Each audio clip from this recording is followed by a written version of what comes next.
So I went to college as a bioengineer. I did my engineering background. The orthopedics portion really drew me. It's very tangible. It's engineering based. It's you make something with your hands, you have a product, so you kind of get instant gratification. I am an orthopedic surgeon. I specialize in shoulder and elbow surgery. About 75% of my practice is shoulder surgery, 25% elbow.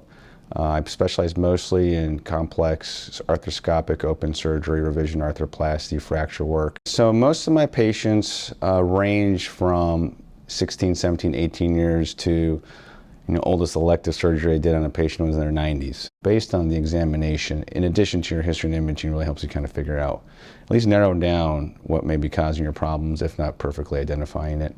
And based on that will lead us down the path of what treatment options may be. Not all problems have a solution, and not all solutions are surgical.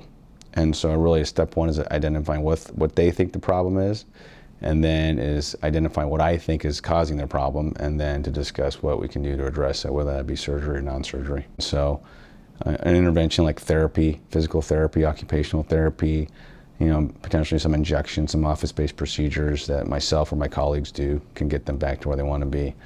And then in some cases it's surgery. What I do most are shoulder replacements and revision shoulder replacements.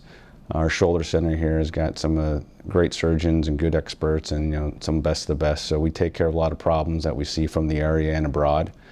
And really that's what kind of keeps our group running intellectually. I think it's a combination of seeing the patients get better. I think it's also a bit of a personal challenge that I have the tools and abilities to do this.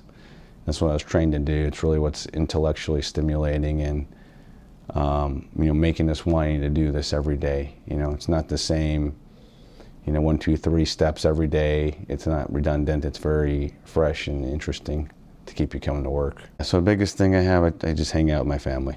That's the that's the most important thing, is seeing my kids and my wife and just spending time with them.